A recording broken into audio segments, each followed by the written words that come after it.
Hello viewers, আসসালামু আলাইকুম। Welcome back to my channel.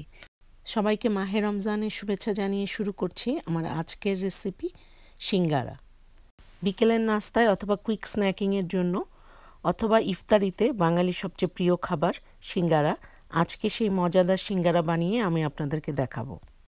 1 cup ময়দা দিয়ে আমি মিডিয়াম সাইজের 12টি সিঙ্গারা বানাবো।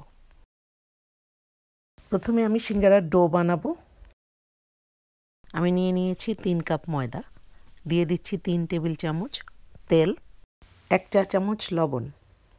এখন তেল দিয়ে ময়দাকে আমি ভালো করে ময়ান করে নিচ্ছি।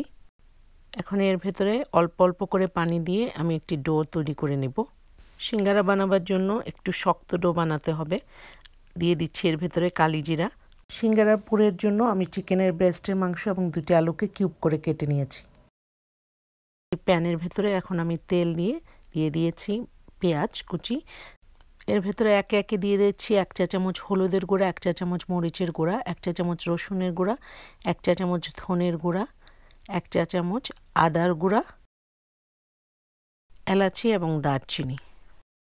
মশলাকে ভালো করে মিক্স করার পর এর ভেতরে আমি দিয়ে দিচ্ছি লবণ এবং মুরগির মাংস। এখন মাংসকে ভালো করে মশলার ভেতরে কষিয়ে নিচ্ছি। এর ভেতরে এখন দিয়ে দিচ্ছি আলু এবং রেড বেল পেপার। সব কিছুকে এখন ভালো করে মিক্স করে নিচ্ছি। কিছুক্ষণ সটে করার পর এর ভেতরে দিয়ে দিচ্ছি 1 কাপ পানি। এখন ঢাকনা দিয়ে 15-20 মিনিট রান্না করার পর আমার চিকেন এভাবে দেখা যাচ্ছে। চিকেন রেডি হয়ে গেছে। এর ভেতরে আমি দিয়ে দিচ্ছি ধনেপাতা কুচি। 15 মিনিট রেস্টে রাখার পর আমি এখন ডো থেকে লেচি কেটে নিচ্ছি। 1 কাপ ময়দার ডো থেকে আমি 6 লেচি কেটে নিয়েছি। একটি বল থেকে আমি একটি রুটি বানিয়ে নিচ্ছি। একটি রুটি থেকে 2টি সিঙ্গারা হবে। আমি রুটিটিকে মাঝখান থেকে কেটে নিয়েছি। এখন এর এজের ভেতরে আমি একটু পানি লাগিয়ে দিয়েছি। আমি এখন একটি কোণের মতো বানিয়ে নিচ্ছি এবং এজগুলোকে পানি দিয়ে ভালো করে বন্ধ করে দিচ্ছি। ভালো করে সিল করতে হবে, না হলে পুর বের হয়ে যেতে পারে। কোণটিকে আমি এখন আমার হাতের মুঠির ভেতরে নিয়ে নিয়েছি। কাটার দিকটা আমি আমার দিকে রেখেছি। কোণের ভেতরে এখন আমি পুর দিয়ে দিচ্ছি।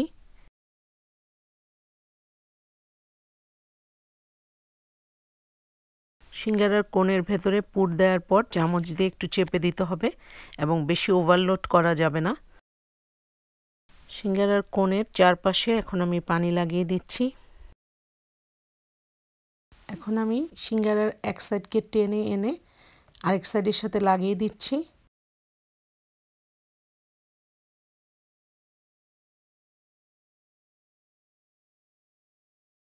এখন আমি এভাবে 2 কর্নারকে একসাথে ভাঁজ করে দিচ্ছি। একটি সিঙ্গারা তৈরি হয়ে গেল। আমি আরেকটি সিঙ্গারার ভাঁজ করে আপনাদেরকে দেখাচ্ছি।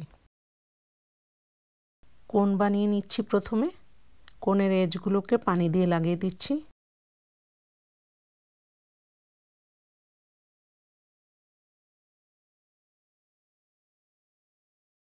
এর ভেতরে এখন স্টাফিং দিয়ে দিচ্ছি। এক সাইডকে টেনে এনে আরেক সাইডের সাথে লাগিয়ে দিচ্ছি। তারপর এটাকে 2 সাইডের কর্নার ভাঁজ করে দিচ্ছি। কয়েকবার প্র্যাকটিস করলে সিঙ্গারার এই ভাঁজ করা ইজি হয়ে যাবে। এখন সব কয়টি সিঙ্গারাকে এভাবে আমি বানিয়ে নেব।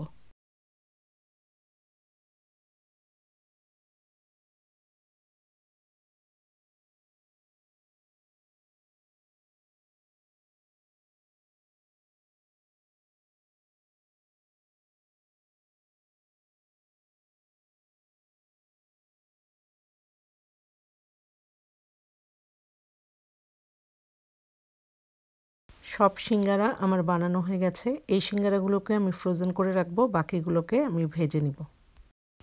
আমি আপনাদেরকে আরেক টাইপের সিঙ্গারার ভাঁজ দেখাচ্ছি।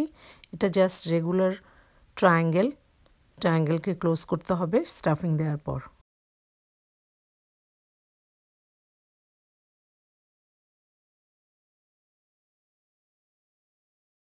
এই সিঙ্গারাগুলোকেও আমি ফ্রোজেন করে রাখবো। এখন ফ্রিজে রেখে দেব, একটু শক্ত হলে জিপারে ঢুকিয়ে রাখবো। কিছু সিঙ্গারা আমি আপনাদেরকে ভেজে দেখাচ্ছি। সিঙ্গারা ডুবো তেলে ভাজতে হয়, বাট আমি যতটুকু সম্ভব পরিমাণ মতো নিয়েছি। সিঙ্গারাকে অল্প আঁচে সময় নিয়ে ভাজতে হবে। এক ব্যাচ সিঙ্গারা ভাজার জন্য প্রায় 15 মিনিটের মতো সময় লাগবে। সিঙ্গারাকে উল্টে পাল্টে ভালো করে ভাজতে হবে। আপনি লাইট ব্রাউন অথবা ডিপ ব্রাউন যে কালারের সিঙ্গারাই খেতে চান সেই কালারের 2 শেড আগেই সিঙ্গারা তুলে নিতে হবে, কারণ তুলে নেওয়ার পরও গরম সিঙ্গারা ভেতরে কিছুক্ষণ কুক হতে থাকবে। কিছু সিঙ্গারাকে আমি লাইট ব্রাউন করে ভেজে নিয়েছি, বাকি সিঙ্গারাগুলোকে আমি ডিপ ব্রাউন করে ভেজে নিব। তেল ঝরিয়ে নেওয়ার জন্য আমি সিঙ্গারাকে পেপার টাওয়েলের উপরে নিয়ে নিয়েছি। তৈরি হয়ে গেল খুবই মজাদার হোটেল স্টাইলের চিকেন আলু সিঙ্গারা। সিঙ্গারার বাইরেরটা খুবই ক্রিস্পি আর ফ্লেকি হয়েছে, আর ভেতরটা আমি একটা ভেঙে দেখাচ্ছি। দোকানের মতো একদম খাস্তা সিঙ্গারা হয়েছে। এই সিঙ্গারাগুলোকে আমি লাইট ব্রাউন করে ভেজে নিয়েছিলাম।